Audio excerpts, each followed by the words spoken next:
Here was something that kind of got lost a little bit, I think, with the post-draft coverage. And I don't know if you're aware of this, but you should be. Baseball Commissioner Rob Manfred said he discussed Pete Rose with President Trump at a meeting 2 weeks ago. The commissioner plans to rule on a request to end the sport's permanent ban of Pete Rose, who died in September. Speaking yesterday to the Associated Press, the commissioner said he and the president discussed several issues, including concerns over how immigration policies could impact players from Cuba, Venezuela, and other foreign countries. The commissioner is considering a petition to have Rose posthumously removed from baseball's permanently ineligible list. The petition was filed in January, and we have talked about this many, many times. And I wondered, would he get in? And I was saying all along that if he got in, it would be posthumously, that the commissioner was not going to let Pete Rose go up there and give a speech. If anybody was going to do it, it'd be somebody in Pete's family after Pete had died. But this just gets him back on the ballot. If they want to do that, fine. Because people look at it as a lifetime ban. This is a permanent ban. So his lifetime, it's over. But he's still banned. That's why the permanent part of this is the key part of this. If this was a lifetime ban, well, his life is ended. Now, if you want to vote on this, you want to put him on the ballot, but the president's involved in this, and don't underestimate that. Because the number of people who would love to have Pete in the Hall of Fame as opposed to those who would oppose this, I would say would be a pretty wide margin, those in favor of Pete Rose. And I know we're shoulder deep in gambling here. And now moving forward, do we take away the permanent label, that word? Because if I'm the 1919 White Sox or Shoeless Joe Jackson, all of a sudden I go, well, hold on here. If you're a relative of Shoeless Joe Jackson, do you say, well, wait a minute here. We had a permanent ban. Should it be a lifetime ban? Our life is over. Can somebody kind of pick up the baton here and get them into the Baseball Hall of Fame? But that's going on right now.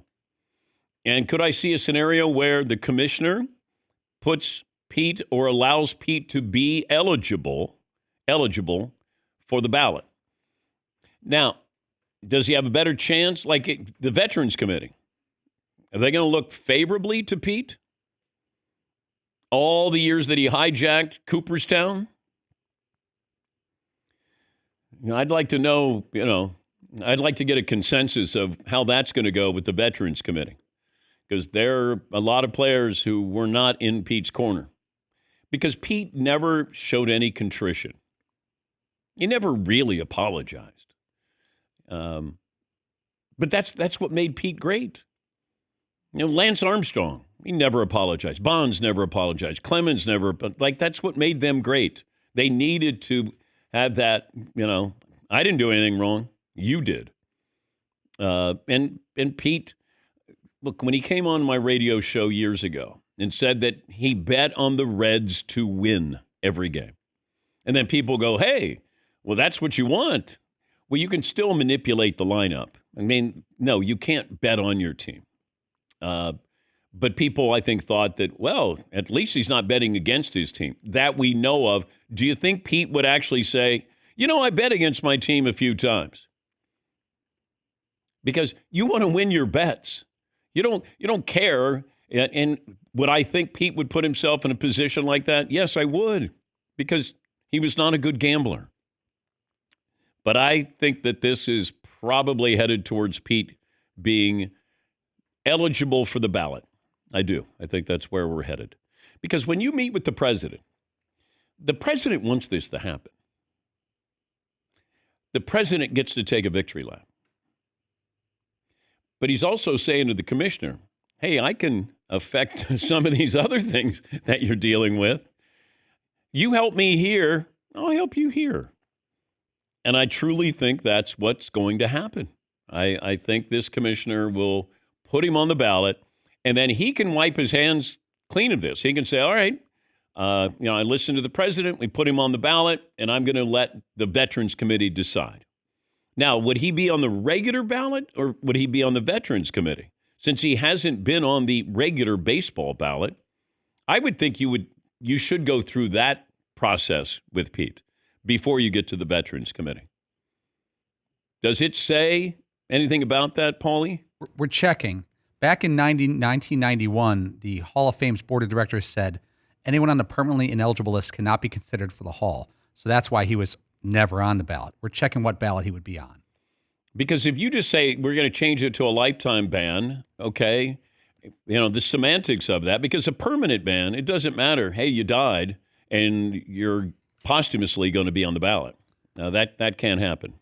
If Rose is reinstated, it doesn't mean he would be automatically on the Hall of Fame ballot. He would first have to be nominated by the Hall's Historical Overview Committee, which is the Baseball Writers Association. It's a small group. And then he would end up on the ballot. So he has to be voted to be on the ballot to be on the ballot. All right. Yeah, I would just keep an eye out because I think that's what's going to happen. I think this commissioner is probably going to decide to go, all right, let's just be done with this. Yeah, Paul. And the commissioner can really be done for it if he reinstates Rose and then he doesn't make the ballot. It's not his decision to not vote him. It'd be a separate committee. He would have nothing to do with it.